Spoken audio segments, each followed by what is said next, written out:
এই দুনিয়ার ময়দানে আজ এইরকম ক্যাটাগরিতে আমরা অনেক মানুষ আছি, সুন্দর করে পড়ে গিয়েছি। একটা বারের জন্যেও চিন্তা করে না আমাকে তো একদিন মরা লাগবে, আমার মালিকের সামনে দাঁড় হওয়া লাগবে। আমি যদি কাফেরের তালিকায় থাকি, আজ হয়তো আমার ক্ষমতা আছে, আজ হয়তো আমার চেয়ার আছে, আজ হয়তো আমার পুলিশ আছে, আজ হয়তো আমার সব জায়গায় গেলে প্রোটেকশন দেওয়ার মতো লোক আছে, কিন্তু এমনও তো দিন আসতে পারে, এমনও তো সময় আসতে পারে সবাই আমাকে একা ফেলে চলে যাবে, আমি তো একা হয়ে যাব, নিঃস্ব হয়ে যাব। ওই দিন আমার কি হবে? এমনকি আমার চোখ পর্যন্ত বন্ধ হয়ে গেলে মালিক যদি আমাকে সামনে দাঁড়িয়ে জিজ্ঞাসা করে, দুনিয়ায় তোকে জীবন দিয়েছিলাম, তুই কেমনে কাটিয়ে আসলি বল, বলার মতো অ্যান্সার দেওয়ার মতো তো কোনো কায়দা নেই। এই দুনিয়ার ময়দানে মানুষ যদি কোরআন পড়ার ক্ষেত্রে ক্ষেত্রে কোরআনের এই শব্দগুলো নিয়ে একটু চিন্তা ভাবনা করত, এই দুনিয়ায় কোনোদিন ইসলামের বিরুদ্ধে অবস্থান করত না। আমার বন্ধুরা, তাহলে এক নম্বরে ইউকাতিলুনা ফি সাবিলিহি, লড়াই হবে, সংগ্রাম হবে যারা কাফের। কাফের কি মুসলমানের মধ্যে না, মুসলমানের মধ্যেই যারা কোরআন প্রতিষ্ঠায় বাধা দেয়, কোরআনের আয়াত যারা অস্বীকার করে, বুঝবেন ওটা কাফের, এটাই দলিল। দুই নাম্বার পয়েন্টটা এবার শুনে নেন। এই দুনিয়ার ময়দানে আমার আল্লাহ পাক নবীজিকে দুই নাম্বার পয়েন্ট দিয়ে ব্যাখ্যা দিয়েছে, ওয়াল মুনাফিকিন। এই দুনিয়ায় যারা মুনাফিক, দুনিয়ায় যারা, আরো জোরে বলে, সূরা ফাতির 35 নাম্বার সূরার 32 নাম্বার আয়াত, ভালো করে মনে রাখেন। এই দুনিয়ার ময়দানে আমরা সবাই পরিচয় দেই যে আমরা মুসলমান, আমরা ভাই ভাই। আমার আল্লাহ পাক মুসলিম জাতিকে 3 ভাগে বিভক্ত করেছেন, তার ভিতরে একটা পয়েন্ট আমি আপনাকে বলছি। মুসলিম জাতি কিন্তু 3 ভাগে বিভক্ত। এক নম্বরে নিজেরাই নিজেদের উপরে জুলুম করে। এক কথা বলেন না কেন? বিশ্বাস না হয় আয়াত বের করে এখনই দেখেন। দুই নম্বরে মুসলিম জাতির মধ্যে আর একটা ভাগ আছে, ওরা মাঝামাঝি থাকতে ভালোবাসে। 3 নম্বরে আর একটা ভাগ আছে, এই জমিনের ময়দানে সত্যের পক্ষে ঝান্ডা নিয়ে, তরবারি নিয়ে টিকে থাকতে গিয়ে জীবন পর্যন্ত তারা বিলিয়ে দেওয়ার জন্য রাজি আছে। এক নম্বরে নিজেরাই নিজেদের উপরে জুলুম করে, 2 নাম্বার মাঝামাঝি অবস্থানকারী, 3 নম্বরে এই দুনিয়ায় ভালো কাজের জন্য তারা জীবন পর্যন্ত বিলিয়ে দিতে চাইবে, বিলিয়ে পর্যন্ত দেবে। মুসলমানের ভিতরে 3 ভাগ অবস্থান করে।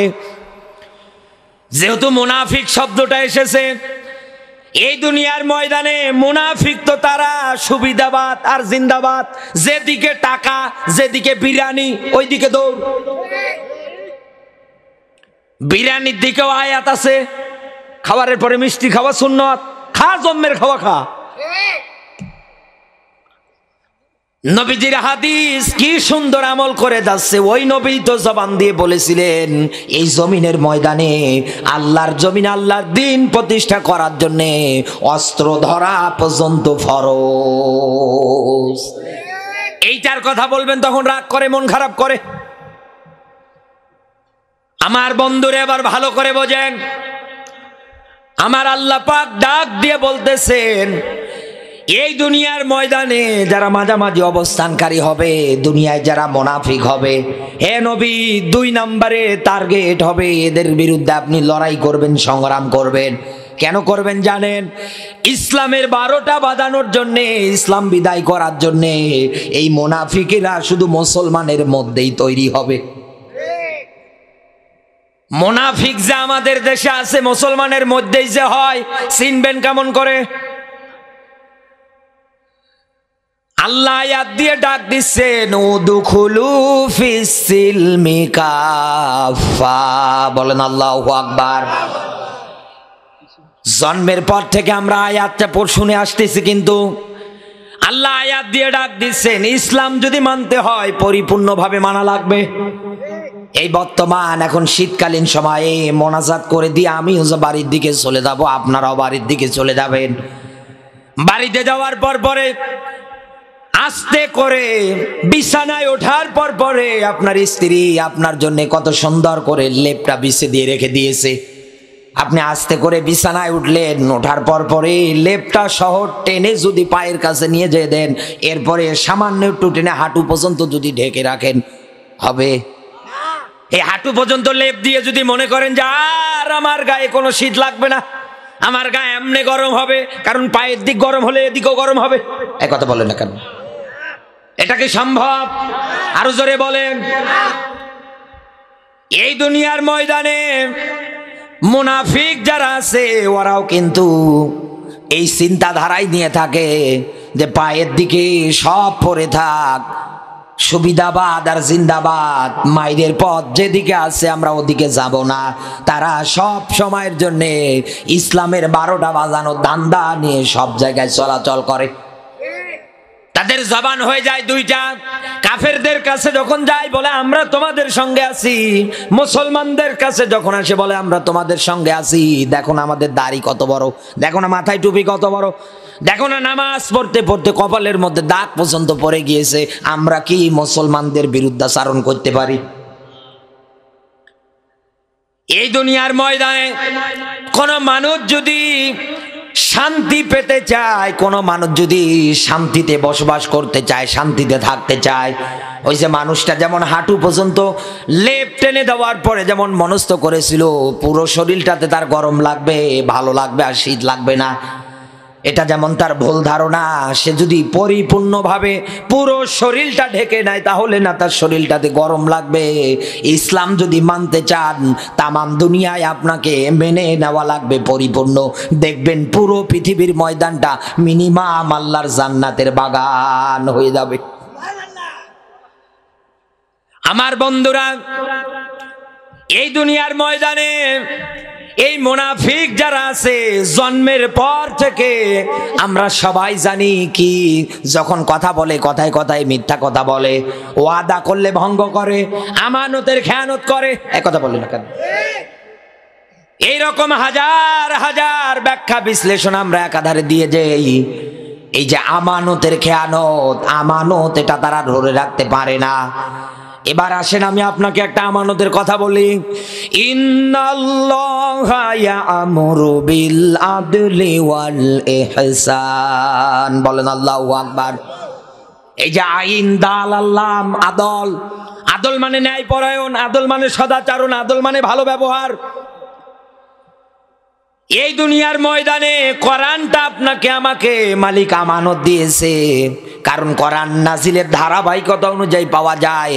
আল্লাহ পাহাড়কে পর্যন্ত ডাক দিয়ে বলেছিল, পাহাড় আমি তোমার উপরে কোরআনটা দিতে চাই। পাহাড় ভয়ে কাঁপতে কাঁপতে ভীত হয়ে গিয়েছে, ডাক দিয়ে বলেছিল মালিকে আমানতের ভার আমি গ্রহণ করতে পারবো না। জমিনকে বলেছিল, জমিন বলছে আল্লাহ আমার দ্বারা সম্ভব না।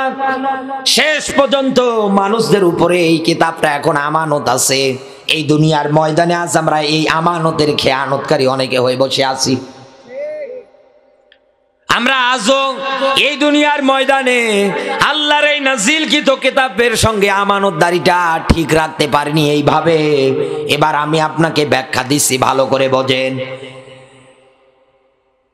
এক নম্বরে যে আইন, দাল, আল্লাহ, এই আদল শব্দটা নিয়ে বলছে। এক নম্বরে দুনিয়ায় কোনো মানুষ যদি আদল করতে চায়, প্রশ্ন থাকবে আদল করবো কার সঙ্গে? দুনিয়ায় কোনো মানুষ যদি আদল করতে চায় অবশ্যই অবশ্যই বিসমিল্লাহর বা থেকে শুরু করে সূরা নাসের সিন পর্যন্ত আল্লাহ যা দিয়েছে সবগুলোর সঙ্গে ওকে আদল করা লাগবে। কোরআনের আয়াত যখন যেখানে যেভাবে ওইভাবেই মেনে নেওয়া লাগবে। আল্লাহ আদেশ দিয়েছে ফাকুম বাইনান নাসি বিল হক, সত্য বিচার কর, বিচার করলে রায় দিলে আমার এই ফুরকান নামক সংবিধান থেকে রায় দাও, ফয়সালা দিয়ে দাও। আজ আমরা রায় দেওয়ার ক্ষেত্রে নিজের মন গড়া একাধিক হাজারো রায় দিয়ে যায়, যার কারণে এই দেশে আজ হাজারো অবিচার হয়, যার কারণে এই দেশের হাজারো মানুষেরা বিচার পায় না। বিচার হয়ে যায় এরকম। কিছুদিন আগে নেটে দেখেছিলাম এক ধর্ষণের বিচার করছে এক চেয়ারম্যান সাহেব বসে, পাবনা বেড়ায় 100 বার কান ধরে উঠবোস করিয়েছে, একটা জুতোর বাড়ি দিয়েছে আর 1000 টাকা জরিমানা করেছে, এই নাকি ধর্ষণের বিচার। অথচ এই দুনিয়ায় আল্লাহর কোরআনের কিতাবের নিয়ম নীতি যদি প্রতিষ্ঠিত থাকতো, কোরআন জানিয়েছে, ইসলাম জানিয়েছে, ও যদি বিবাহিত অবস্থায় জেনাবা বিচারে লিপ্ত হয়, মাটিতে গর্ত খনন করে ওকে পুঁতে ফেলো, এরপরে পাথর মেরে দুনিয়া থেকে বিদায় করো। অবিবাহিত অবস্থায় কেউ যদি জেনাবা বিচার করে ফেলে, মেয়েটা ডাল দাও, ওরে 100 বেতারাকে হাত মারো, মিডিয়া দিয়ে প্রচার করে সারা বিশ্বকে দেখিয়ে দাও জেনাবা বিচারের বিচার হচ্ছে, এদেশের যুবকরা ধর্ষণের নাম মুখে আনতে বন্ধ হয়ে যাবে। এদেশে এখন সর্বোচ্চ বিচার যেটা মৃত্যুদণ্ড, তারপরেও তো এই দেশে ধর্ষণ কমে না, তারপরেও তো এই দেশের 80 বছরের বুড়ি মহিলা পর্যন্ত রক্ষা পায় না, পাবে না। আপনি যতদিন না কোরআনের বিধান, কোরআনের নিয়ম নীতি, ইসলামী নিয়ম কানুন প্রতিষ্ঠিত না করবেন, ততদিন এই দুনিয়ার ময়দানে শান্তি তো দূরে থাক, তাম দুনিয়ায় দাউ দাউ করে এরকম হাজারো অশান্তি দেখতে পারবেন। আপনাকে এই দুনিয়ায় আল্লাহর কিতাব মেনেই নেওয়া লাগবে, কারণ আল্লাহ পাক বলেন মাইশাতাং দঙ্কা, দুনিয়ায় যারা কোরআন মানবে না তাদের জীবনে আমি আটো সাটো করে দেব, দুনিয়ায় আমি ওর শান্তিতে থাকতে দেব না। আমার বন্ধুরা, 2 নম্বরে এই দুনিয়ার ময়দানে আদল হবে বিশ্ব নবী মুহাম্মদুর রাসূলুল্লাহর সঙ্গে। আল্লাহর নবীর 40 থেকে 63 এই 23 বছর যদি আপনি নবীজিকে রাসূলুল্লাহ মেনে নিতে চান, অবশ্যই 40 থেকে 63 এই 23 বছর মেনে নেওয়া লাগবে। কারণ এই 23 বছরে তিনি রাসূলুল্লাহ ছিলেন, এই 23 বছর মিলে তার পুরো মিশন ছিল, তার চেষ্টা প্রচেষ্টা একটাই ছিল, আল্লাহর জমিনে আল্লাহর বিধান কেমন করে কায়েম করা যায়। কোরআনে কারীম জানিয়েছে ওয়ানযির আশিরাতাকাল আকরাবিন। ভালো করে বোঝেন, আর রাহিকুল মাকতুমের বর্ণনা, বিশ্ব নবী মুহাম্মদ রাসূলুল্লাহ সাল্লাল্লাহু আলাইহি ওয়াসাল্লামকে আল্লাহ ওহী দিয়ে ডাক দিয়ে বলছেন, হে নবী, আপনার নিকট আত্মীয় যারা আছে তাদেরকে আপনি সতর্ক করেন, জাহান্নামের শাস্তির ব্যাপারে ভয় ভীতি দেখান। আল্লাহর নবী আমার ওই সময়ের মধ্যে সাফা পাহাড়ের পাদদেশে গিয়ে দাঁড়ালেন।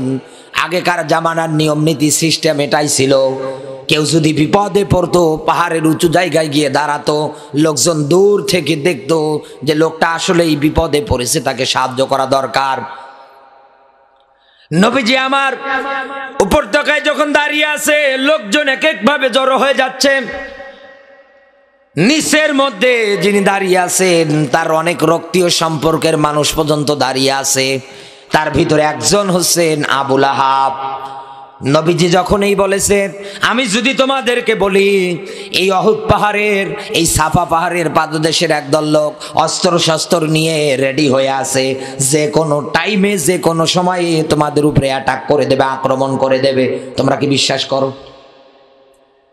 ওই সময়ের মধ্যে যারা কাফের বেঈমান ছিল, মুশরিক ছিল, তারা সবাই বলেছিল হ্যাঁ আমরা মেনে নিলাম, বিশ্বাস করে নিলাম, কারণ জন্মের পর থেকে আজ পর্যন্ত তোমার আচরণে কোনোদিন আমরা 2 নাম্বারই পাইনি, তুমি আমানতের কোনোদিন খেয়ানত করো না, তুমি কোনো মিথ্যা কথা পর্যন্ত আজ পর্যন্ত বলনি, আমরা এক বাক্যে তোমার কথাটা মেনে নিয়ে নিলাম।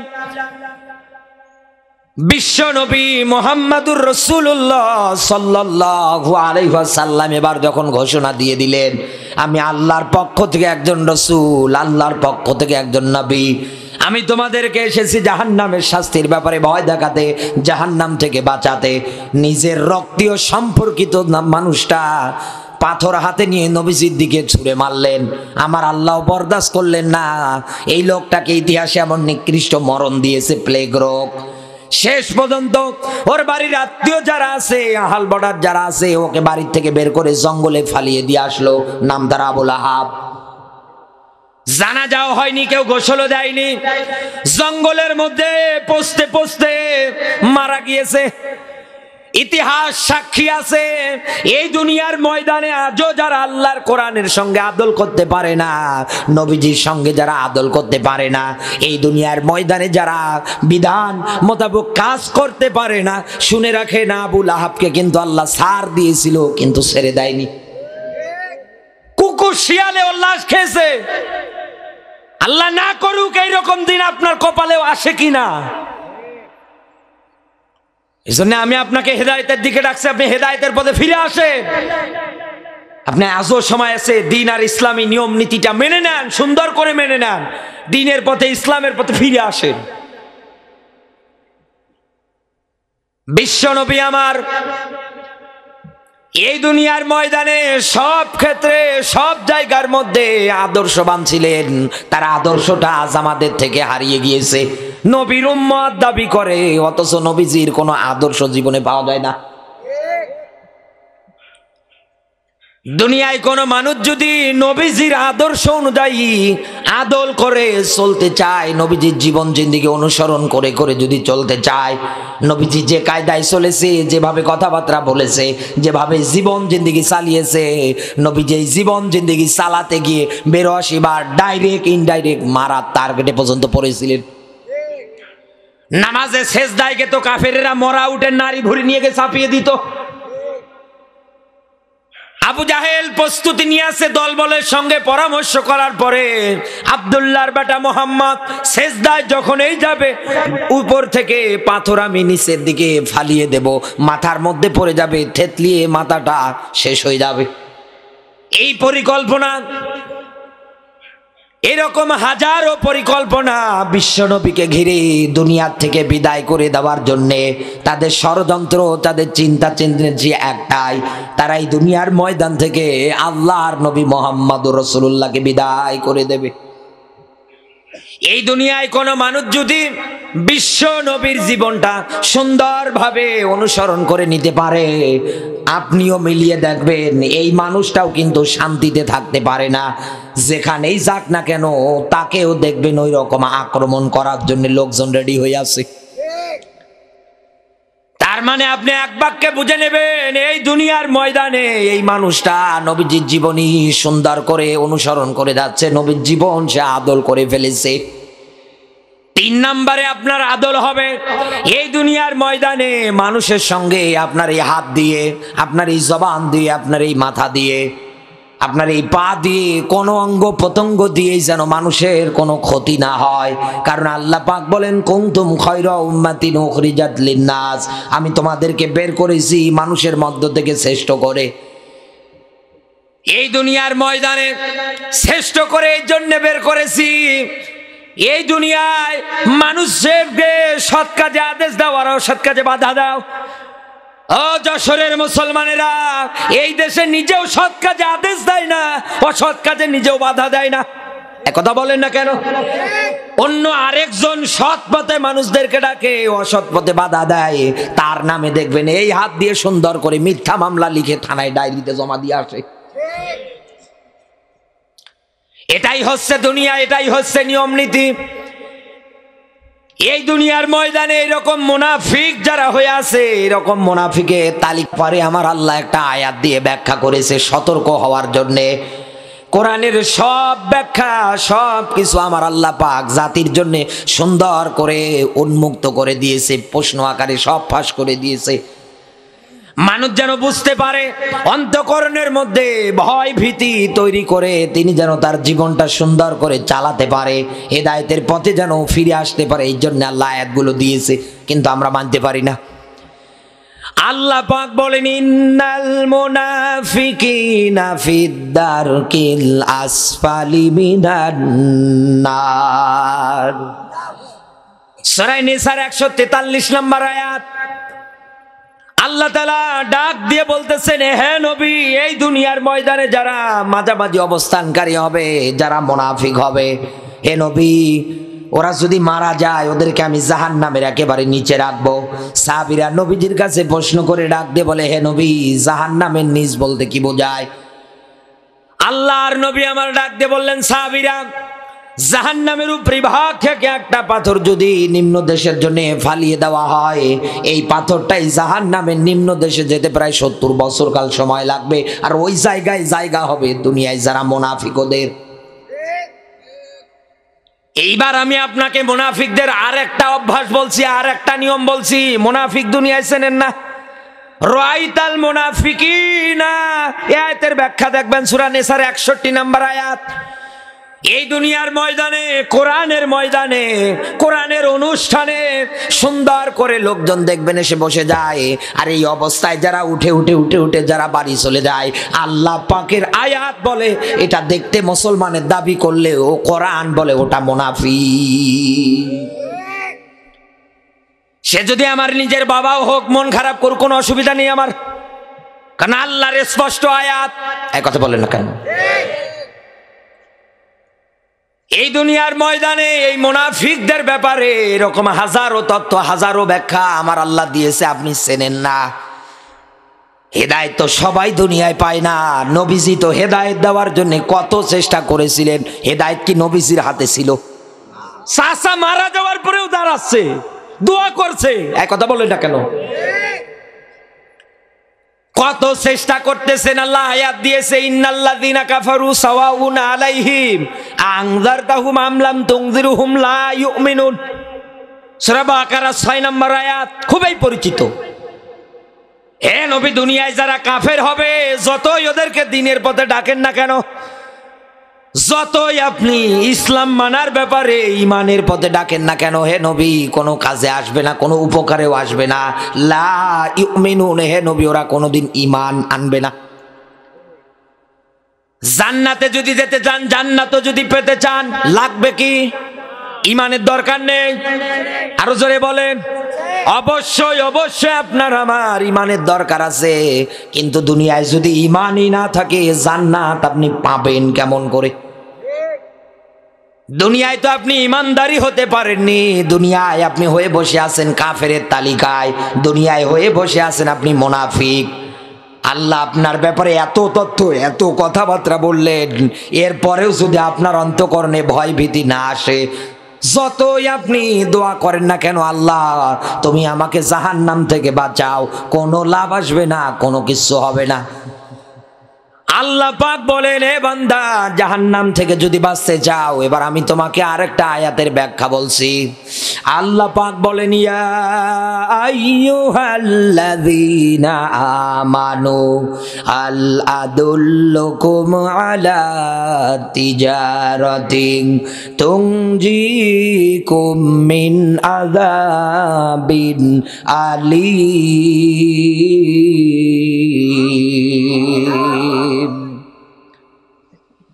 আমার আল্লাহ ডাক দিচ্ছেন, ইমানদার যারা আছে তোমাদেরকে বলছি, এই দুনিয়ার ময়দানে আমি তোমাদের কাছে একটা ব্যবসার সন্ধান দিতে চাই। ব্যবসার সন্ধান দিচ্ছে কে? আরো জোরে বলেন।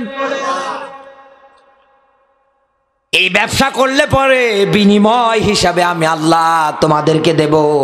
যেহেতু দুনিয়ার মানুষ লাভ ছাড়া কোনো জিনিস করতে চায় না, কোনো জায়গায় যেতেও চায় না লাভ ছাড়া, বিনা কারণে কোনো কিছু করতে চায় না, এই জন্যে আমার আল্লাহ লাভও দেখাচ্ছেন। তুনজিকুম মিন আযাবিন আলীম, আমি জাহান্নাম থেকে তোকে বাঁচাবো।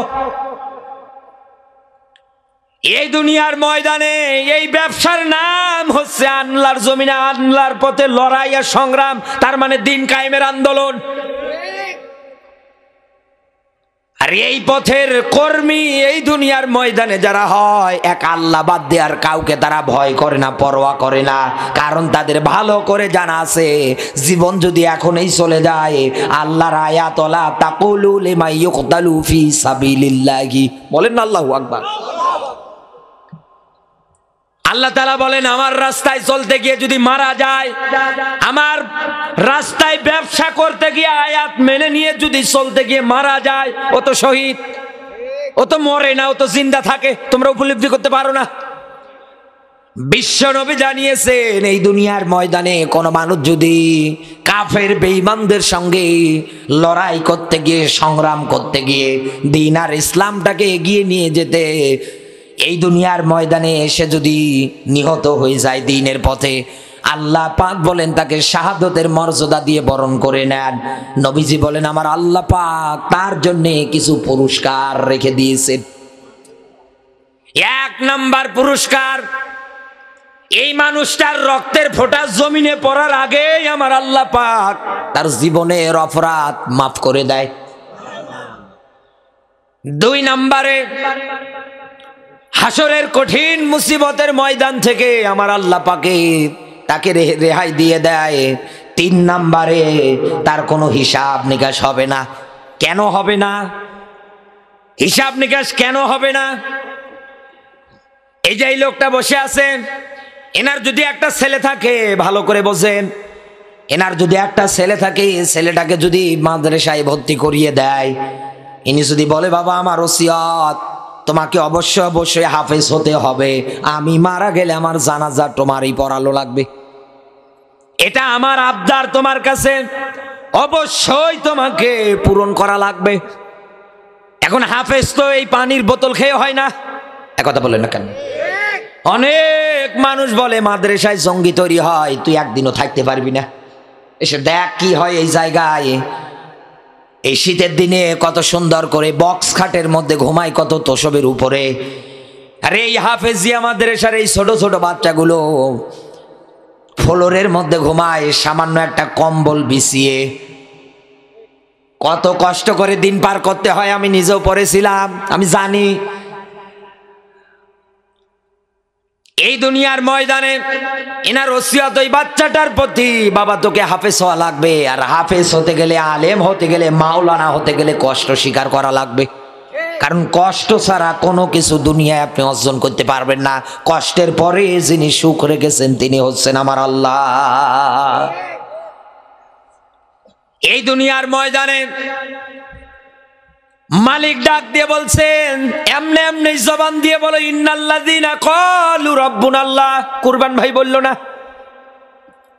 যারা জবান দিয়ে বলে আমার রব আল্লাহ, অতীতের ইতিহাস মিলিয়ে দেখো, যারা যারা বলেছিল আমার রব আল্লাহ, তারা মাইর খেয়েছে, তারা রক্তাক্ত হয়েছে, তারা জমিনের ময়দানে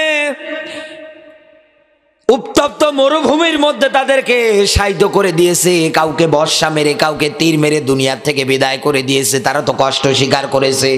আর এই কষ্ট স্বীকার যারা এইভাবে দুনিয়ার ময়দানে রবকে পাওয়ার জন্য করতে শুরু করে দেয়, আল্লাহ পাক বলেন ফাসাউফা ইউহাসাবু হিসাবা ইয়াসিরা, কিয়ামতের দিন আমি আল্লাহ ওদের কোনো হিসাব নেব না। ফাম্মা মান উতিয়া কিতাবাহু বিয়ামিনিহি, এখানে হাফেজ আলেম থাকলে জিজ্ঞাসা করে দেখেন, কিয়ামতের ওই ময়দানে আমল নামা আমার আল্লাহ পাক ডান হাতের মধ্যে প্রদান করে দিয়ে দেবে।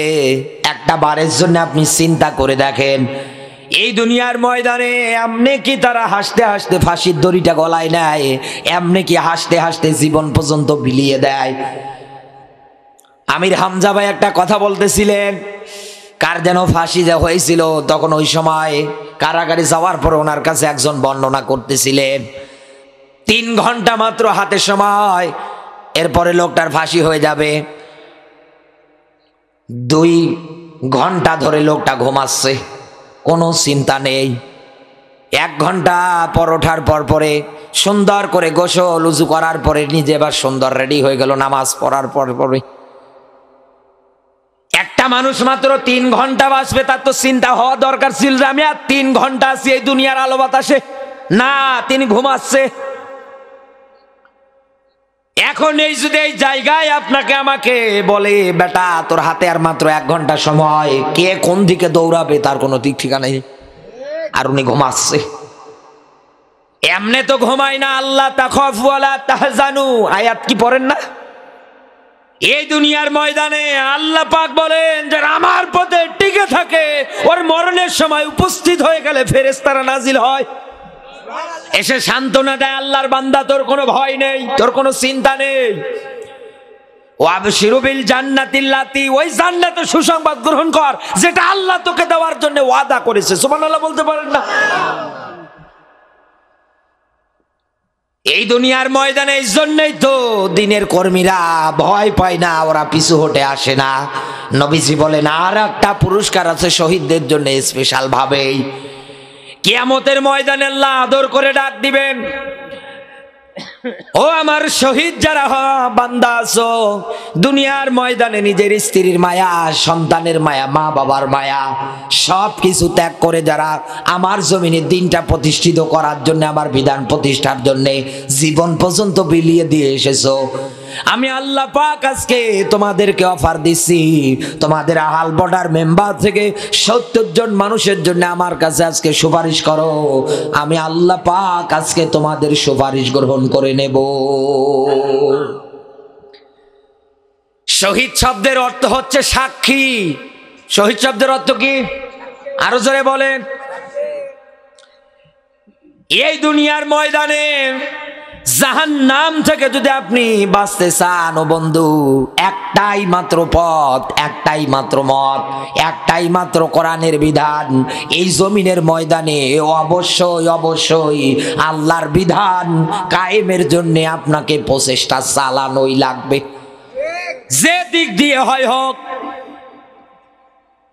এগুলো আজ না করার কারণে, এইগুলো থেকে পিছে সরে আসার কারণে কাফের বেঈমান যারা আছে এই দুনিয়ার ময়দানে, মুসলমানেরা আজ এই কোরআনটাকে পিছনে ফেলিয়ে দেওয়ার কারণে, এই কোরআনের বিধান থেকে মুখ ফিরে নেওয়ার কারণে কাফের বেঈমান যারা আছে ওরা নিজের মন মতো জীবন জিন্দেগি সুন্দর করে বানাচ্ছে। আরে ভাই, ওরা মারা গেলে তো বিনা হিসাবে জাহান্নামে যাবেই, কিন্তু আপনি মুসলমান জাহান্নামে যাবেন না, একটু হিসাব নিকাশ করে তো যাওয়া দরকার। এই দুনিয়ার ময়দানে যারা এই আয়াতগুলো মানে না, এই আয়াতগুলোকে যারা পিছনে ফেলে রেখে দেয়, উল্টো যারা এই আয়াতের পর্যন্ত বিরুদ্ধাচরণ করেন, আসেন আমি আপনাকে কোরআনে কারিমের সূরা ফুরকানের 30 নম্বর আয়াত খুলে দেখাই।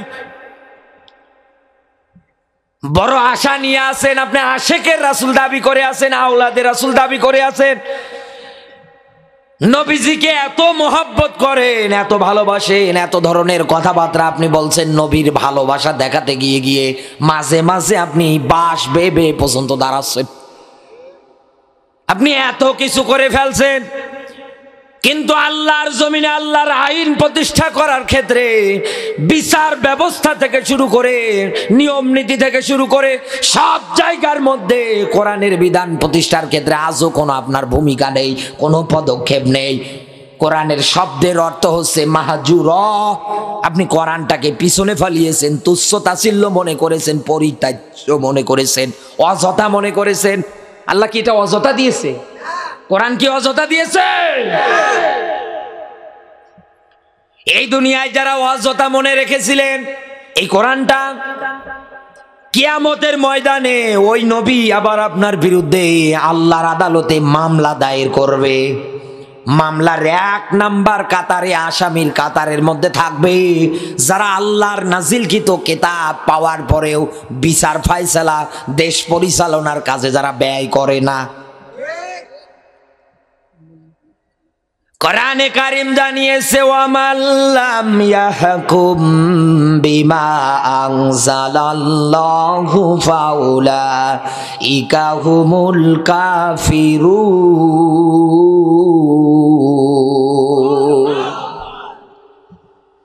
সূরা মাইদা 5 নম্বর সূরা 6 নম্বর পারা 44 নম্বর আয়াত। পর পর 3 জায়গায় 3 অর্থে এসেছে কাফের, জালেম, ফাসেক। আল্লাহ পাক বলেন এই দুনিয়ার ময়দানে যারা আমার কোরআন দিয়ে দেশ চালায় না, পরিচালনা করে না, বিচার করে না, আইন কানুন নিয়ম নীতি সব যারা মাইনাস করে দেয় ওরা কাফের। আয়াত প্রথমে কি ছিল? জাহিদিল কুফার, লড়াই হবে। এরপরে এরা জালেম, এরপরে এরা ফাসেক। পর পর এই দুনিয়ার ময়দানে আপনাকে দেখেই মনে হচ্ছে আল্লাহ আয়াত দিয়েছি, এখনো মুসলমানের ভেষ ধরে বসে আছেন। ওই ছোটবেলায় ছোট্ট বাচ্চা, মাঝে মাঝে আমার জীবনের উদাহরণ আমি দেই, যখন ছোট ছিলাম মাছ ধরার খুব ইচ্ছে, শখ আমার। একটু পানি হলে এই শয়তান যে কিছু পেলেই মাঠের মধ্যে নিয়ে দৌড় দিতাম। ছোট ছোট এলাকায় কি বলে, দাঁড়কে মাছ বলে না, খুব যে লাফায়, হ্যাঁ একটু পানি হলেই যারা কি সুন্দর করে দেখবেন লাফালাফি শুরু করে দেয়। আমার এলাকায় বলে দাইরকা মাছ, পুঁটি মাছ, এই ধরার জন্য বের হতাম। তো যাইতে দেখতাম গর্তযুক্ত জায়গায় মাগুরের পোনার মতো মনে হয়, নাম তার ব্যাঙ্গের বাচ্চা, হাত দিয়ে উঠিয়ে নিয়ে বাড়ি আসতাম।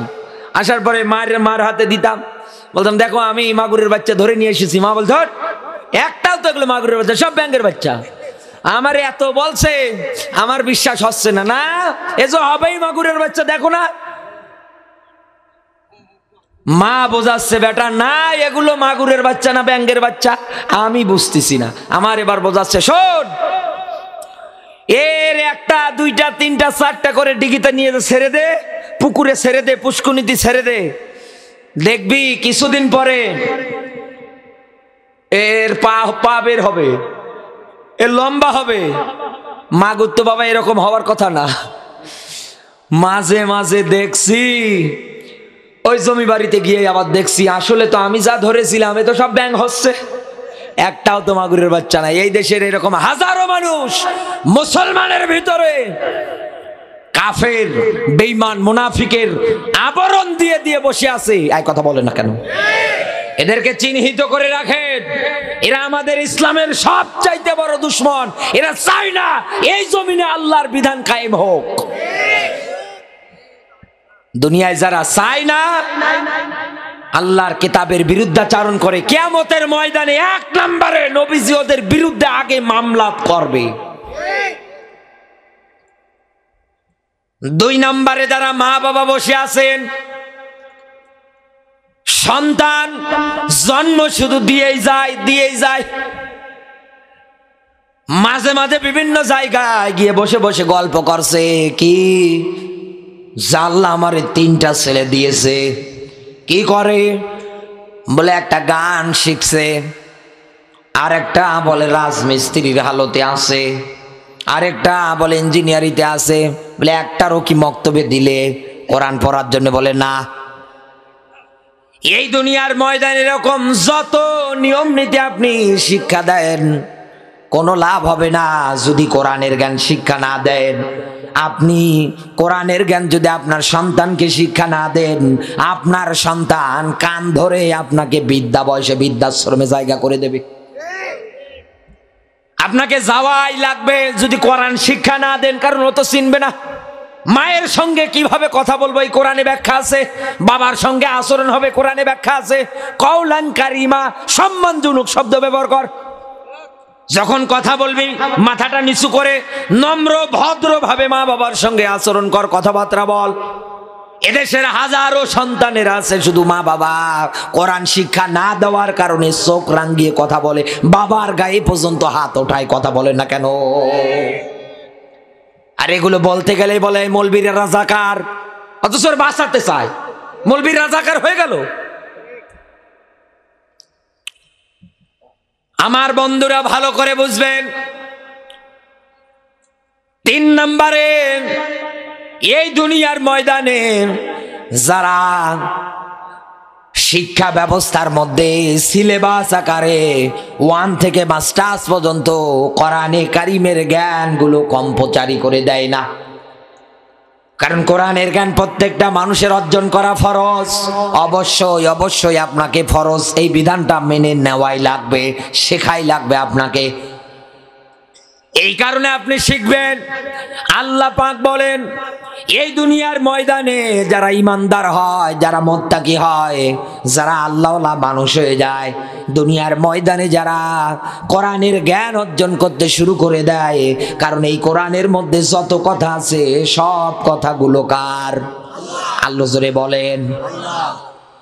এই দুনিয়ার ময়দানে কোন মানুষ যদি এই কোরআনের জ্ঞান অর্জন করার পরে ওই অনুযায়ী যদি আমল করতে শুরু করে দেয়, এই দুনিয়ার ময়দানে ওর পরিচয় হয়ে যায় ও একজন ইমানদার।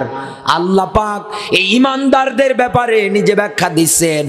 আল্লাহ পাক বলেন ইউখরিজুহুম মিনাল যুলুমাতি ইলান নূর। বলেন আল্লাহু আকবার। আল্লাহ তাআলা বলেন এই দুনিয়ার ময়দানে যারা ইমানদার হয় এদের অভিভাবক এদের বন্ধু একজন, তিনি কে? আরো জোরে বলেন। আল্লাহ আমার কেমন বন্ধু? এই জায়গার মধ্যে যারা বসে আছেন, মাইকের আওয়াজ যাদের কানে যায়, জিজ্ঞাসা গিয়ে করবেন জীবনে এমন এমন অপরাধ আছে, আজকেই যদি মায়ের কাছে গিয়ে বলে, মা বলবে তোরে আমার জন্ম দেওয়াই ভুল হয়েছে। বাবার কাছে গিয়ে যদি বলে এই অপরাধ, বাবা বলবে বেটা তুই বাড়িতে থাকিস না, তুই আমার চোখের সামনে থেকে দূর হয়ে যা। ভাই বোন যারা আছে সবাই কিন্তু রক্তের যারা আছে সবাই অপরাধের কথা শুনলে সব কিছু ছিন্ন করে ফেলবে। ও যশোরের মুসলমানেরা, আমার আল্লাহ পাক আপনার জীবনের অপরাধগুলো কত কত দয়াময় দেখেন। তিনি আপনার জীবনের অপরাধগুলো সাত্তার নামের ওসিলায় গোপন করে দিয়েছে, ঢেকে দিয়েছে আবরণ দিয়ে, দুনিয়ার মানুষ জানতে পারে না যতক্ষণ আপনি অন্যের কাছে গিয়ে না বলেন। সুবহানাল্লাহ বলতে পারেন না? ওই মালিকের কাছে আপনি যদি কেঁদে কেঁদে বলতে পারেন, আল্লাহ আমি অপরাধ করেছিলাম, না বুঝে অপরাধটা স্বীকার করলাম, আল্লাহ গো আমি না বুঝে অপরাধ করেছিলাম, অপরাধটার জন্য অনুতপ্ত হচ্ছি, মাথাটা নত করে দিচ্ছি। ও আল্লাহ আমি তোমার কাছে আজকে প্রতিজ্ঞা করতেছি, জীবনও আর কোনোদিন অপরাধে জড়িত হব না, কোনোদিন আমি অপরাধ করব না। এই নিয়ম, এই চিন্তা, এই টেন্ডেন্সি অনুযায়ী দুনিয়ার ময়দানে আপনার জীবনটা গঠন করে নেন, দেখবেন আমার আল্লাহ পাক আপনার জীবনের তাওবা কবুল করে নিয়েছে।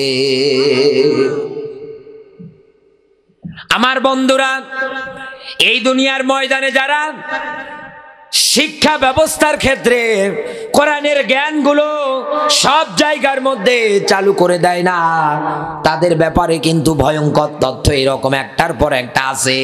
এরপর পরে এই দুনিয়ার ময়দানে যারা আল্লাহর পথে লড়াই আর সংগ্রাম করে না, এদের অভিভাবক, এদের বন্ধু কিন্তু এই দুনিয়ায় আমার আল্লাহ না, এদের অভিভাবক, এদের বন্ধু। পরের আয়াতে আল্লাহ ব্যাখ্যা দিয়েছে, ওয়াল্লাযীনা কাফারু আউলিয়াউহুমুত তাগুত, ওদের অভিভাবক, ওদের বন্ধু হচ্ছে শয়তান।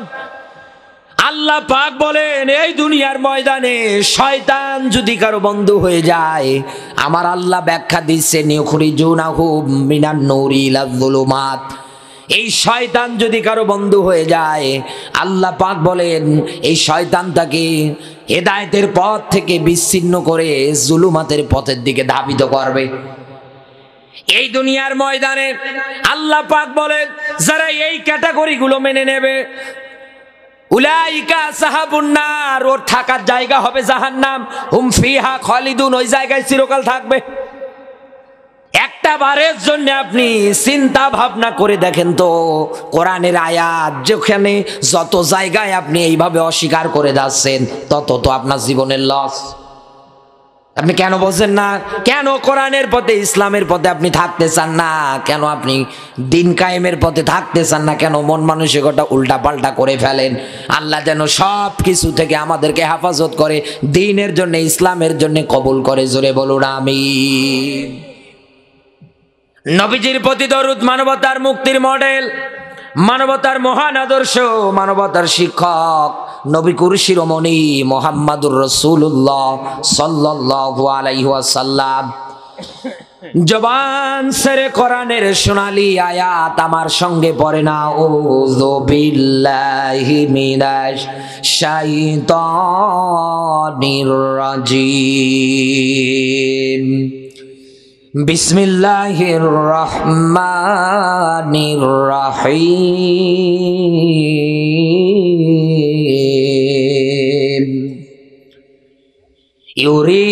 ইউরিদুনা লিইউতফিউ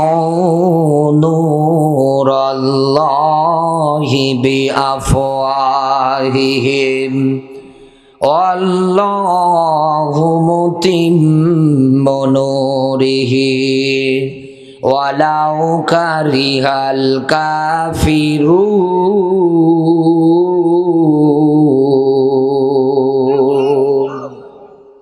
আমি আপনাদের এলাকার নিয়ম নীতি বুঝলাম না, আমি বসার পরে লোকজন একটা একটা করে চলে গেল। এলাকার লোকজন কি ওই কেচ্চা কাহিনী শোনে? সেটা আমার আগে বলতেন, আমি কেচ্চা কাহিনী ধরতাম। দেখি আমরা আজকের আয়াতের মধ্যে কি আছে, কি তথ্য আছে। আমি যশোর চৌগাছা এদিকে অনেক প্রোগ্রাম করেছি, কোনোদিন আমি এরকম এই পড়িনি, এই আজকে পড়লাম। এলাকার লোকজন এইরকম মনে হয় কেসা কাহিনী শুনতে রাজি বেশি।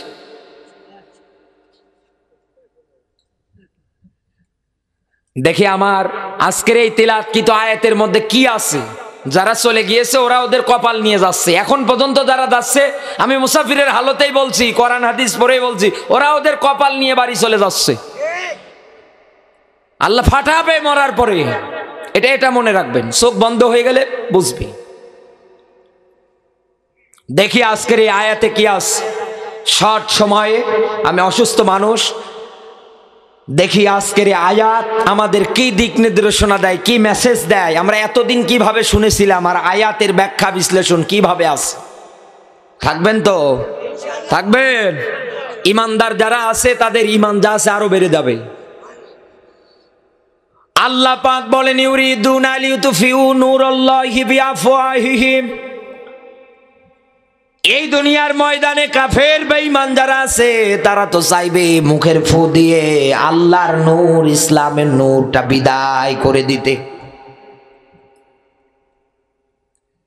এই কারণেই তারা বিদায় করে দিতে চাইবে, কারণ ওরা ভালো করে জানে এই দুনিয়ার ময়দানে আল্লাহর কিতাব, আল্লাহর নিয়ম নীতি প্রতিষ্ঠিত হতে ওরা দেবে না। কারণ ওরা বড় বড় জায়গায় সুদের হাজারো এনজিও তৈরি করে ফেলেছে। কথা বলেন না কেন? ওরা বড় বড় জায়গায় হাজারো খারাপ একটার পর একটা নিয়ম নীতি তৈরি করে ফেলেছে। এই জন্যই তো ওরা বিরুদ্ধাচরণ করবে, বিদায় করে দিতে চাইবে। এখন আমি আপনার কাছে প্রশ্ন রাখতে চাই, এই দুনিয়ার ময়দানে আমি কোরআন পড়ে বলছি, কোরআনের আয়াত বলছি, এখানে যারা হাফেজ আলেম আছে জিজ্ঞাসা করে দেখেন, তাম দুনিয়াতে আপনার আমার দৃষ্টিতে যত মানুষ আছে আল্লাহ মানুষদের ব্যাপারে নিজে ব্যাখ্যা দিয়েছেন, খলিকাল ইনসানা যায়ফা, আমি মানুষ বানিয়েছি একেবারে দুর্বল করে।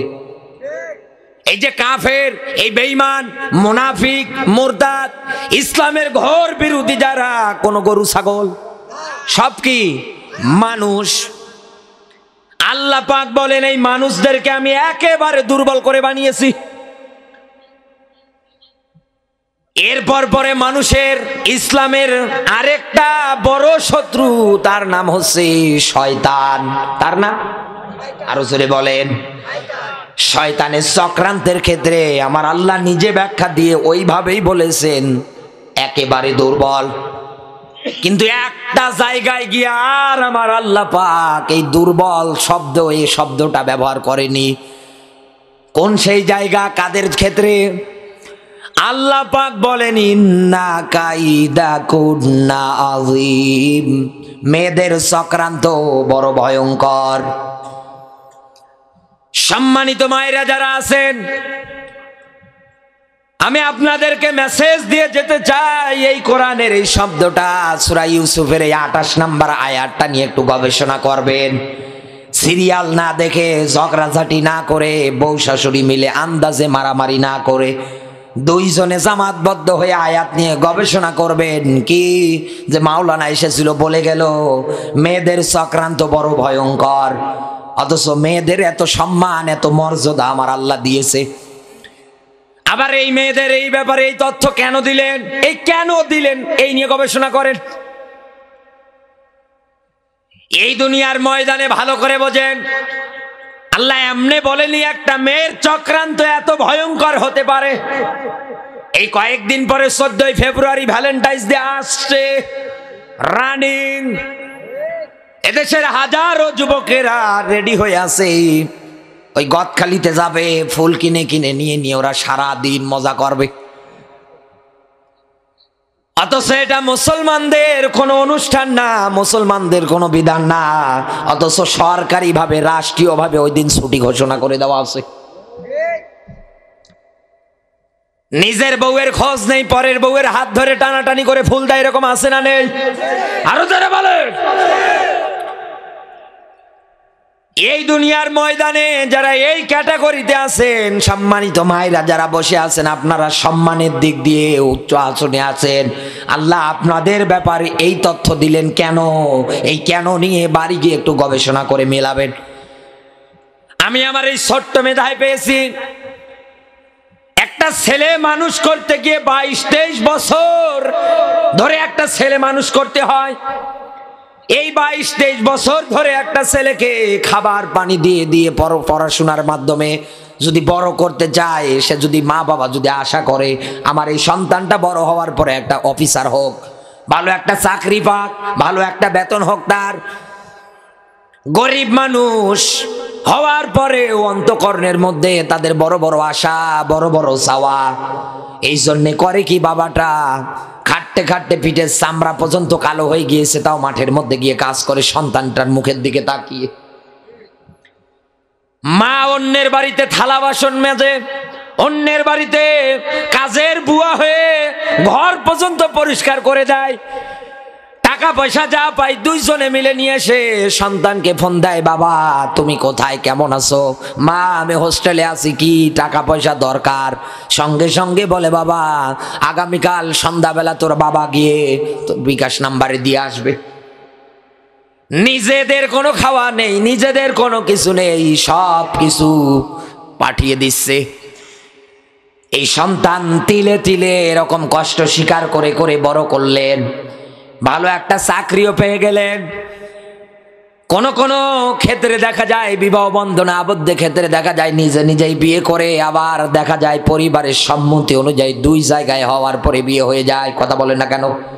দুইটা পরিবার একত্রিত হয়ে যায়, কথাবার্তা সব ওকে, এবার বিয়ে শাদীর পালা।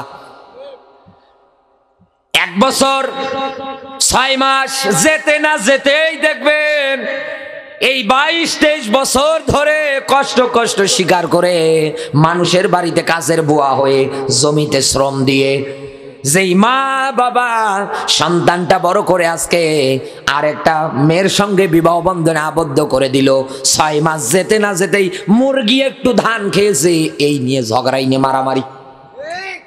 ছেলে বউ রেখে গিয়ে গেছে মনে করেন বাড়িতে, আর ও থাকে শহরে। বউ বারবার ফোন দিয়ে বলছে জলদি করে বাড়ি আসো, তোমার মাও ভালো না, তোমার বাবাও ভালো না।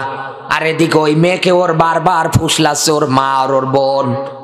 হ্যাঁ তুই এখন ওই জায়গায় পড়ে আছিস, জলদি করে যা, ওর মা বাবা সব ডিলিট করে দে। ওরে এক কথাই বল, যদি আমার নিয়ে খেতে হয় তোর মা বাবা ডিলিট। শহর থেকে সন্তান বাড়ি আসার পরে তাকিয়ে দেখে বউটা আমার এত সুন্দর, এত সুন্দর গায়ে চামড়া, বউ পাগলা দেওরা।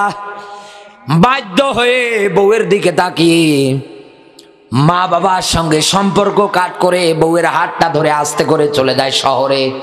শহরে যাই বাড়ি ভাড়া নিয়ে কত সুন্দর আরামে দিন পার করে, আর এদিকে মা বাবা ক্ষুধার জ্বালায় রাতের বেলা ঘুম পর্যন্ত পারতে পারে না। 22-23 বছর কষ্ট স্বীকার করে একটা সন্তান মানুষ করার পরে যিনি ষড়যন্ত্র করে মা থেকে সন্তানদের আলাদা করলো, বাবা থেকে সন্তানেরকে আলাদা করলো, সে একজন নারী। এই কথা বলে একটা মেয়ের চক্রান্ত ষড়যন্ত্র পরিবারে যদি এতটা প্রভাব ফেলে, আপন ভাই হয়ে যদি আপন ভাইয়ের সঙ্গে কথা না বলে, রক্তীয় সম্পর্ক যদি ঠিক না রাখে একটা নারীর কারণে, একটা নারীর চক্রান্তের প্রভাব যদি এত পরিমাণে বেশি হয়ে যায়, নিজের বোনটার সঙ্গে মিল মহব্বত নেই ভাইয়ের, মা বাবার সঙ্গে আগেই কাট, সব দিক দিয়ে মিলিয়ে দেখবেন একজন এই জায়গায় একটা নারী যদি রক্তীয় এতদিনের সম্পর্ক ছিন্ন করে দিয়ে আলাদা করতে পারে, মারা গেলে পর্যন্ত অনেকের আসতে দেয় না। জীবনে অনেক দেখেছি আমি। সামান্য যদি দুনিয়ায় একটা পরিবারে একটা মেয়ের চক্রান্ত এত ভয়ঙ্কর হয়, আর এরা যদি ওই পর্যায় পর্যন্ত যায়, পুরো দেশে তো আগুন জ্বলার কথা। এই জন্য তো জ্বলছে। 2 জায়গায় দেখবেন এদের পাবেন না, মসজিদের ইমামতিতে আর ফায়ার সার্ভিসের চাকরিতে। আজকে যদি আপনি এই দিক দিয়ে যান ফায়ার সার্ভিসের ওদিকে কোনোদিনও যদি যান, গিয়ে জিজ্ঞাসা করবেন কেন এই জায়গায় মেয়েদের চাকরি দেয় না, ওরা একবারেই বলবে ওরা আগুন জ্বালাতে পারে, নেভাতে পারে না। কথাটা তো ঠিক। এদিকে ঘর পুড়ে যায়, ও কেরোসিন ঢালছে, পানি মনে করে।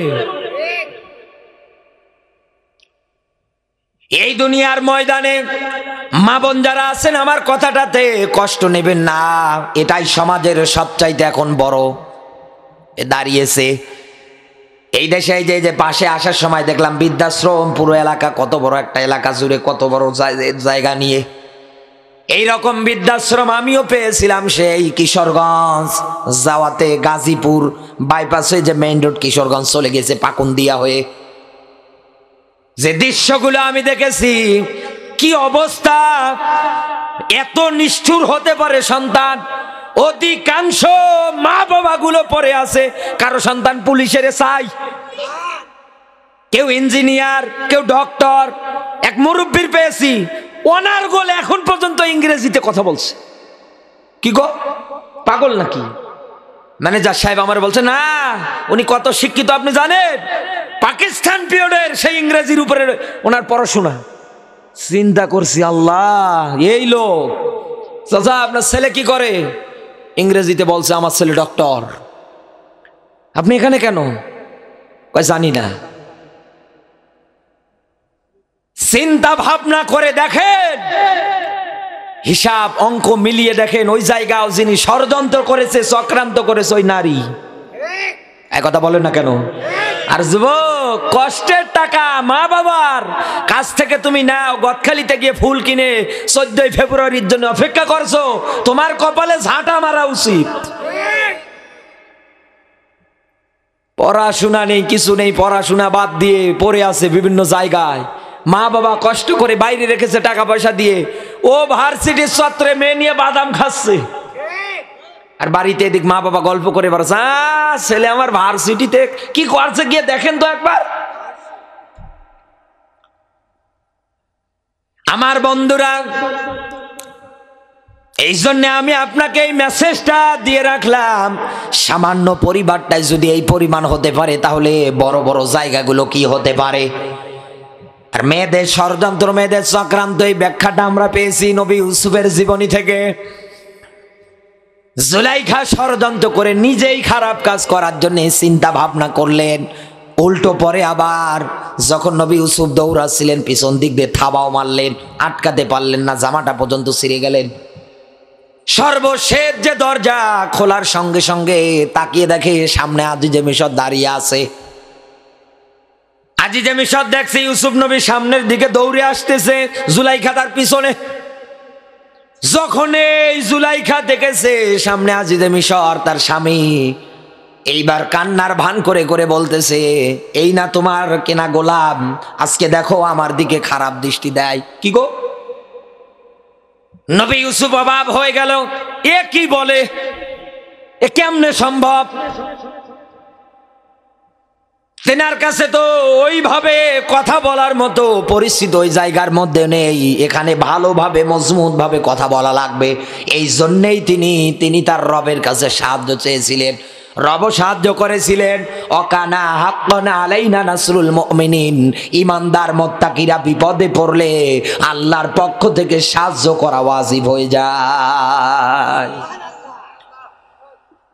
আমার আল্লাহ পাক নবী ইউসুফকে ডাক দিয়ে বলতেছেন, হ্যাঁ নবী ইউসুফ, আপনি বলে দেন ওই যে ছোট্ট বাচ্চাটা কান্না করে ওকে এই জায়গায় নিয়ে আসতে, ওই দেবে আজকে সাক্ষী।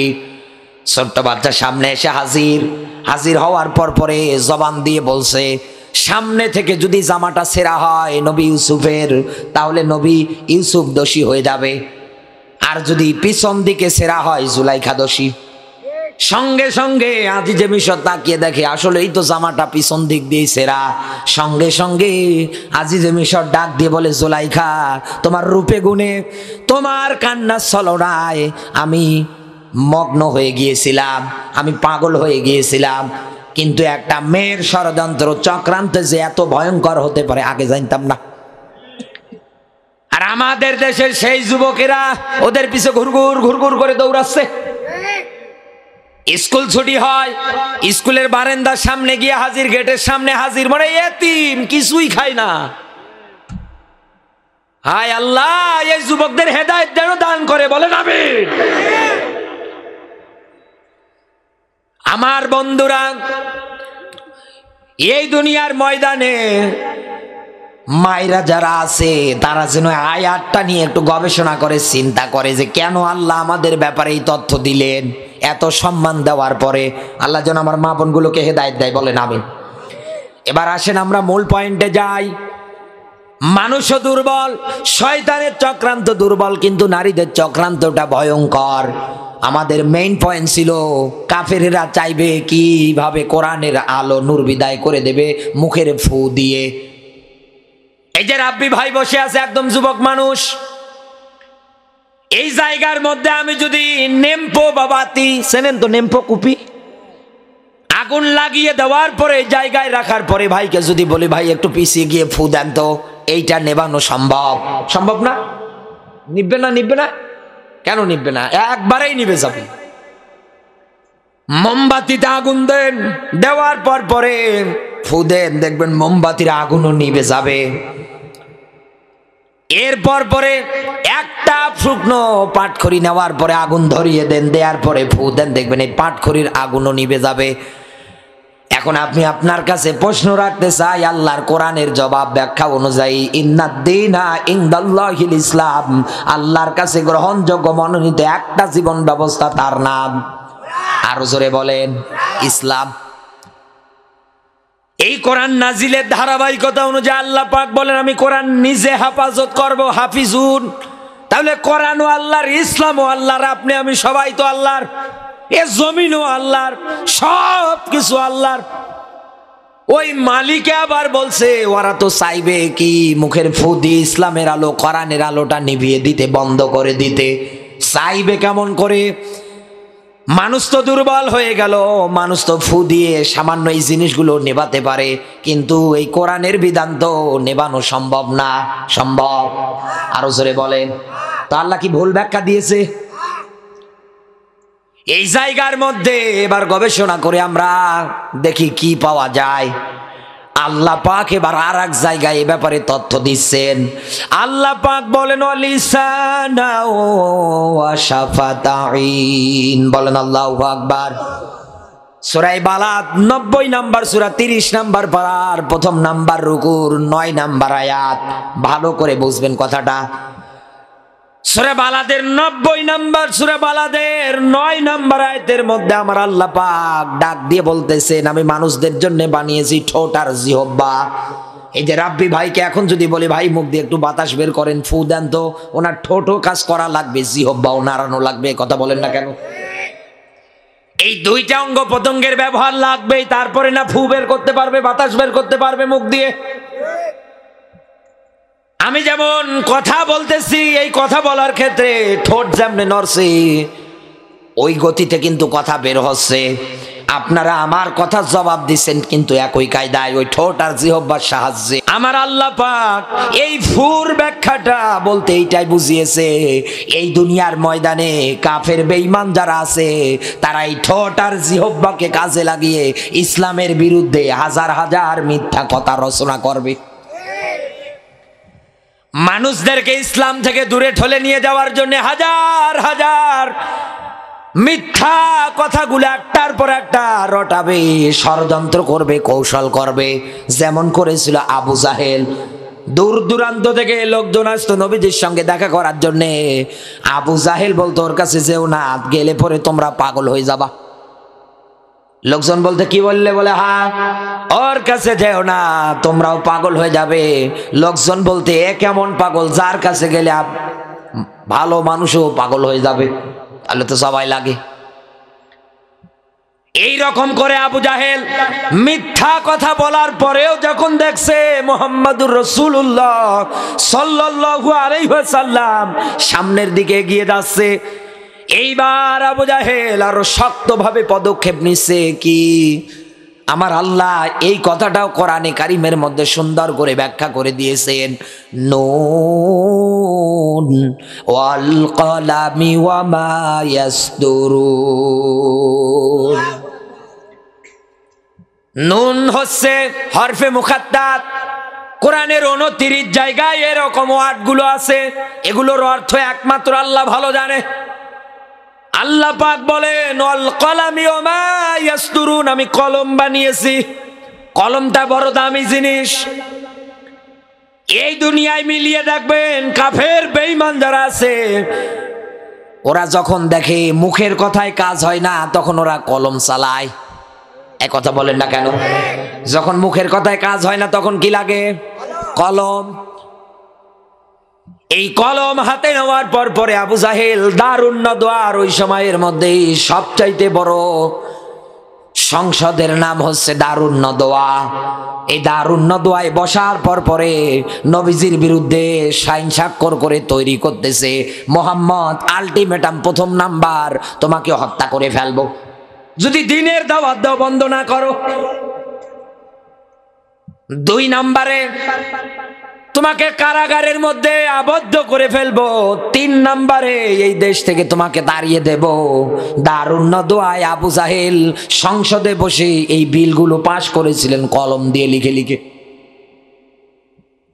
এই দুনিয়ার ময়দানে আজও মিলিয়ে দেখেন আমাদের এই বাংলাদেশের কত আলেমের সঙ্গে নবীজির এই 3টা পয়েন্ট মিলে যায়। কোরআনের বুলবুলি 8-9 লাখ 10 লাখ করে মানুষ হয়ে যেত কোরআনের ময়দানে, শুধু মানুষে মানুষ। এই লোকটাকে পর্যন্ত আজকে মালয়েশিয়ায় পাঠিয়ে দিয়েছে শুধু একটা কলমের স্বাক্ষরে। কেন দিলেন? কারণ কাফেরেরা ভালো করে জানে এই দুনিয়ায় মিজানুর রহমান আজহারি যেভাবে কোরআন প্রচার করে, এক মাঠে 8 লাখ 9 লাখ 10 লাখ 12 লাখ এতগুলো করে লোক যদি যায়, মিজানুর রহমান আজহারি কোরআনে কারিম থেকে যদি সুন্দর করে জাতিকে ধারাবাহিকভাবে তাফসির ব্যাখ্যা করে বোঝাতে পারে, জাতি যদি কোরআন বোঝে সামনে আমাদের পিটিয়ে নামাবে। এই জন্যই তো নিরপরাধ মানুষটা আজও মালয়েশিয়ায় পড়ে আছে, হাজার হাজার মানুষ তার জন্য পাগল হয়ে আছে। কবে ফিরবে বাংলাদেশে আল্লাহ যেন নিয়ে আসে, বলেন আমিন। আপনি ষড়যন্ত্র বোঝেন না, ওই ফু নিয়েই পড়ে আছে। এই দুনিয়ার ময়দানে এই কলম এমন দামি জিনিস, কারো যদি জমি জাল দলিল করে নিতে চান একটা কলম হলেই এনাফ। একথা বলেন না কেন? কারণ আমি মিথ্যা মামলা যদি দিতে চান একটা কলম হলে এনাফ। এই কলম দিয়ে আপনাকে লেখানো লাগবে। এরপর পরে কাফেরদের চক্রান্ত হবে, ষড়যন্ত্র হবে। আল্লাহর নূর আর ইসলামটা বিদায় করার জন্য তারা উঠে পড়ে লাগবে। এরপর পরে তাদের চক্রান্ত হবে এই মোবাইলগুলো দিয়ে, ইলেকট্রনিক যত জিনিস আছে এইগুলো দিয়ে, নেটগত যত জিনিস আছে এইগুলো দিয়ে তারা একটার পর একটা কার্যক্রম চালিয়ে যাবে। এই যে মোবাইলটা আপনি দোকানে যান, দোকানে যাওয়ার পরে এই মোবাইলটা কিনবেন, মোবাইলটা যখন নেওয়া হয় তখন কিন্তু সিম কার্ড দেয় না, দেয়? মোবাইল কেনার পর পরে অন্য দোকানে গিয়ে আপনাকে সিম কার্ড নেওয়া লাগবে। সিম কার্ড নেওয়ার পর পরে এইবার এই মোবাইলটার মধ্যে যদি আপনি ইউটিউব নিয়ে আসতে চান, ফেসবুক নিয়ে আসতে চান, আপনার নিজের ভালো একটা যদি প্ল্যাটফর্ম তৈরি করতে চান অনলাইন জগতে, তাহলে মেগাবাইট এমবি এটা আপনাকে নেওয়া লাগবে এই সিমের মধ্যে। আপনি টাকা দিয়ে সিম নিলেন, নেওয়ার পরে মেগাবাইট এমবি সব নিয়ে নিলেন, মোবাইলও নিয়ে নিলেন। মোবাইলের ভিতরে প্রবেশ করার পর পরে এইবার আপনি মোবাইলের ডাটা কানেকশনটা অন করার পর পরে মনে করেন 3 বারে ট্রিপল হাজি, এই হাজি মানুষ এসে হজ করে, হজ থেকে এই মোবাইল নিয়ে এসেছে মনে করেন। দেশে আসার পর পরে সিম কার্ড ঢোকানোর পরে মনে মনে চিন্তা করছে, কাবার দৃশ্যগুলো আজও আমার চোখের মধ্যে ভাসে। দেশে আসলাম আর তো দেখতে পারি না, দেখি তো ডাটা কানেকশন করে একবার ইউটিউবে যাই। যখন এই ডাটা কানেকশন দিয়ে ইউটিউবে ঢুকতে গিয়েছে, তাকিয়ে দেখছে পরিমণি দাঁত বের করে বসে আছে। নাউজুবিল্লাহ বলে মোবাইলটা অফ করেছে, কেটে দিয়ে চিন্তা করছে, কি দেখলাম? আমি হাজি মানুষ, হজ করে আসলাম, এবার যাই দেখি। ওরে আল্লাহ, এইবার এই নেটের মধ্যে গিয়ে তাকিয়ে দেখছে চাপাই নবাবগঞ্জের সেই মাহিয়া মাহি। চিন্তা করছে, আল্লাহ এ কি দেখি আমি। এখন আমি আপনার বিবেকের কাছে প্রশ্ন ছুড়ে দিলাম, মুরব্বী মানুষ, আল্লাহর ভয় ভীতি আছে তার ভিতরে হাজি মানুষ, তিনি না হয় কেটে দিয়ে ফিরে এসেছে, কিন্তু যুবক যুবতীরা যদি পায় ওরা তো অনলাইন ক্লাস করবে ওইগুলোর উপরে। এই দুনিয়ার ময়দানে এইভাবেই তো ওরা ইসলামের পথ থেকে, কোরআনের পথ থেকে দূরে সরে যাবে। আর মানুষ যদি ইসলামের পথ থেকে, কোরআনের পথ থেকে দূরে সরে যায়, এমনিই কোরআন পড়ে থাকবে, কোনো আইন কানুন নিয়ম নীতি রচন বচন কায়েমের জন্য কেউ কোনোদিন কোনো কিছুই বলবে না, যেমন আজ এই দেশে বলে না। আমার বন্ধুরা, আমার কথাগুলোই রাগও হতে পারে আপনার, কিন্তু আপনি একটা বার বাস্তবে চিন্তা ভাবনা করে দেখেন তো, কথাগুলো কিন্তু 100 ঠিক হওয়াই লাগে। এটাই এখন চলতেছে নিয়ম কানুন, এটাই এখন দুনিয়া হিসাবে ব্যবহৃত হচ্ছে। কারণ এই অনলাইন, এই নেট জগৎ, ইউটিউব বলেন, ফেসবুক বলেন, যত কিছু আছে সব কিছু নিয়ন্ত্রণ করে কাফেরেরা, সব ওদের হাতে। ওরা যেমনে চায় তেমনে চালাচ্ছে। আর এই দেশের মধ্যে যখন বিবাহ বন্ধন হয়, বিবাহ ভালো জিনিস, হালাল জিনিস, কত সুন্দর গেট করে ঝিকমিকি বাতি দেয়, ওই জায়গায় আবার বক্স বাজায়। ভণ্ডামি কে দিয়েছে আপনাকে? কোরআনের আয়াতের বিরুদ্ধে আপনি কাজ করেন আর জান্নাতের আশা করেন। কত হাজির মেয়ের বিয়ে দেয় গান বাজিয়ে, কথা বলে না কেন? ওই ইসলাম এর বিধান মেনে এসেছে, ইসলাম 5টা স্তম্ভে প্রতিষ্ঠিত, তার ভিতরে হজ একটা। আর ও এসে বিয়ে দেওয়ার ক্ষেত্রে, মেয়ে বিয়ে দেওয়ার ক্ষেত্রে বক্স বাজাচ্ছে। সূরা লুকমানের 6 নম্বর আয়াত। অধিকাংশ মানুষ টাকা পয়সা দিয়ে খারাপ অশ্লীল বাক্য কিনে নেয়, আর এই খারাপ অশ্লীল বাক্যগুলো, এই গান বাজনাগুলো, বাদ্যযন্ত্রগুলো তাদেরকে আল্লাহর পথ থেকে দূরে ঠেলে নিয়ে যায়। আল্লাহর স্পষ্ট ব্যাখ্যা, ফাকাত দাল্লা দালালাম বাইদা। আমি যদি কাউকে পথ হারা করে দেই, পথ ভ্রষ্ট করে দেই,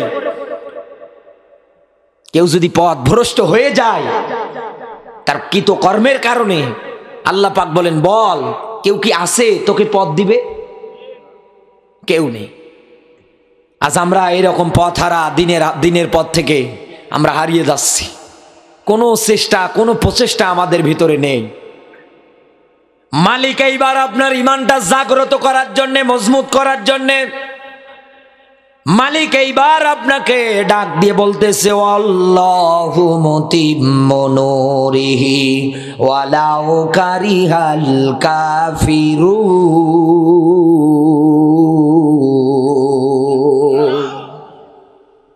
ওই মালিক ডাক দিয়ে বলতেছেন, বান্দা শোন, আমি কসম করে বলছি, আমি নিজে কসম করে বলছি, আমার নূর, আমার আলো এই জমিনের ময়দানে আমি জ্বালাবই। কাফেরেরা যতই অপছন্দ করুক, অস্বীকার করুক, ওদের যতই কষ্ট লাগুক, ওরা যতই বলুক বিদায় করে দেব, আমি আল্লাহ পাক কসম করে বলছি, আমার জমিনে আমার দ্বীন ইসলাম থাকবে। ইমানদার যারা আছে তাদের জন্য এইটা ইমানের খোরাক, যে আল্লাহ তো কসম করেছে, কোনো এমপি তো কসম করেনি, কোনো মন্ত্রী তো কসম করে বলেনি, এদেশের কোনো সরকারও তো বলেনি। কসমটা কার? তিনি কি মিথ্যা কথা বলবে সামনে বলবে? কোনো সম্ভাবনাই নেই, কারণ তিনি আমাদের রব, তিনি আমাদেরকে দিক নির্দেশনা দিচ্ছে, সাহস দিচ্ছে, বান্দা শোন, আমি কসম করে বলছি, আমার জমিনে আমার দ্বীন ইসলামের বিজয় একদিন হবেই। আল্লাহ পাক যেন আমাদেরকে চর্ম চোখে দেখে কবরে যাওয়ার তৌফিক দান করে। জোরে বলুন আমিন, আরো জোরে বলেন আমিন। সম্মানিত মা বোন যারা এসেছেন, আমি ছোট্ট 2টো মেসেজ আপনাদেরকে দিয়ে যেতে চাই। নেককার যদি হতে চান, নেককারিনী, একজন নেককার স্ত্রী যদি আপনি হতে চান, আপনার জন্য বিশ্ব নবী মুহাম্মদ রাসূলুল্লাহ সাল্লাল্লাহু আলাইহি ওয়াসাল্লাম কিছু উপদেশ দিয়েছে। তার 1 নম্বরে, ভালো করে বলছেন, তার 1 নম্বরে এই দুনিয়ার ময়দানে আপনার ভিতরে দিনদারিত্ব থাকা লাগবে। মায়েদের ভিতরে দিনদারিত্ব বলতে কি, নামাজ, রোজা, পর্দা, এরকম ইসলামের যত বিধান আছে সব মেনে নেওয়া লাগবে, তাহলে একজন দিনদার মানুষ হয়। একথা বলেন না কেন? নামাজ যে পড়ে না, ওরে আমরা কি কই? বেঈমান। ওর কি বলি দিনদারে? এই লোকটা দিনদার বলি না, তারে বলি বেনামাজি, বেঈমান, তুই কাফের হয়ে গেছিস। এরকম আমরা অনেক তথ্য, অনেক ধরনের কথা বলি। সম্মানিত মায়েরা যারা আছেন, জীবনটা যদি কিয়ামতের ময়দানে জান্নাতে নিয়ে যেতে চান, জান্নাতে যদি যেতে চান, এক নম্বরে দিনদারিত্ব অর্জন করেন, এখনো সময় আছে। ওয়াসারিউ ইলা মাগফিরাতিম মির রাব্বিকুম, আল্লাহ পাক বলেন দৌড়ে আমার ক্ষমার দিকে। আমার ক্ষমা যদি একবার পেয়ে যাও, এই যে আসমান দেখো, এই যে জমিন দেখো, এই আসমান জমিন একত্রিত করলে বিশালতা শেষ হয়ে যাবে। আমি তোমার জন্য যে জান্নাত বানিয়েছি, ওই জান্নাতের বিশালতা কোনোদিন শেষ হবে না। দুই নম্বরে মায়েদের জন্য উপদেশ, মায়েরা স্বামীর সম্পদের হেফাজতকারী হবে। পারলে আলো স্বামীর সম্পদ চুরি করে বিক্রি করে। কার বউ এরকম দেখি একটু হাত তোলেন তো, একজনও নেই। সম্মানিত মায়েরা, সম্পদ বলতে শুধু টাকা পয়সায় বুঝিয়ে নিলে হবে না। সম্পদ বলতে স্বামীর সন্তানগুলো আপনার কাছে সম্পদ। স্বামীর সম্পদ মানে আপনার সম্পদ, এটাই মনে করা লাগবে। এই মনে করে রাসূলের হাদিস বলছি, লা তাজআলু বুয়ুতান মাকাবির, ঘর কবর বানানো যাবে না। কারণ যে ঘরে কোরআন নেই, কোরআনের তেলাওয়াত নেই, আইন কানুন নেই, নিয়ম নীতি নেই, ওই ঘরটা শয়তানের আড্ডাখানা। একথা বললেন না কেন? ওই ঘরটা শয়তানের আড্ডাখানা। যেই দেহ, যেই বডিতে কোরআন নেই, ওই দেহ, ওই বডিও শয়তানের আড্ডাখানা। এজন্য আপনার সন্তানের দায়িত্ব আপনাকে নিতে হবে, কোরআন হাদিসের আলোকে পরিচালনা করানো লাগবে সন্তানগুলোকে। তিন নম্বরে চরিত্র সুন্দর করা লাগবে। বাস্তবে বলতে চাই না, মায়েরা ভালো মানুষ অনেক। মায়েদের ব্যাপারে এত ব্যাখ্যা, সম্মানের দিক দিয়ে, মর্যাদার দিক দিয়ে। নবীজির কাছে সাহাবী আসছেন, আসার পরে ডাক দিয়ে বলে, হে নবী, আমি মা বাবার মধ্যে আমার ক্ষেত্রে হকদার কে বেশি? নবীজি বললেন, উম্মুকা, তোমার মা। এরপরে বলে তোমার মা, এরপরে বলে তোমার মা। তিনবার নবীজি মায়ের কথা বলে শেষবারে বললেন তোমার বাবা। মায়ের সম্মানের ব্যাপারে আল্লাহর নবী তিনবার মায়ের কথা বললেন। সুবহানাল্লাহ বলতে পারেন না? সেই মায়েদের আজকে অবস্থা দেখেন, চরিত্র এমন বানিয়েছে, মা আর মেয়ে একসাথে নাচানাচি করে ফেসবুকে আপলোড দেয়। দেখো জাতি, আমরা মা আর মেয়ে ড্যান্স দেই। হায় আফসোস, স্বামী আর স্ত্রী কাপল ব্লগার যশোরে অনেক নেই, টিকটকার। আল্লাহ যে এর কোন জাহান্নামে রাখবে। চরিত্রের হেফাজতকারী অবশ্যই অবশ্যই আপনাকে হওয়া লাগবে। আপনার চরিত্রটা হেফাজত করবেন। নবীজি বলেন, এই দুনিয়ার ময়দানে যারা জবান এবং লজ্জা স্থানের হেফাজতকারী হবে, আমি নবী মুহাম্মদ রাসূলুল্লাহ তাদের জান্নাতের জিম্মাদার হয়ে যাব। আর সেই মায়েরা আজকে কি করে? মায়েদেরকে আমি খাদিজাতুল কুবরার সাথী হতে চাই না। খাদিজাতুল কুবরার জীবনী পড়তে গিয়ে আমি একটা তথ্য পেয়েছি। খাদিজাতুল কুবরা রাসূলের হাতে ওই সময় মুসলমানই হননি, তিনি কালেমাই গ্রহণ করেননি। করেছিলেন রসুলের সঙ্গে যখন খাদিজা, বিশ্বনবী মুহাম্মদ রাসূলুল্লাহ যখন খাদিজার সঙ্গে ব্যবসায় আবদ্ধ হয়, তখন বয়স মাত্র 22 বছর নবীজির। কত? 22 বছর। খাদিজা আরব জাহানের মধ্যে আমানতদারিতা লোক পাচ্ছে না খুঁজে। বান্ধবী নাফিসা বলছে একজন আছে, কে? আব্দুল্লাহর বেটা মোহাম্মদ আছে।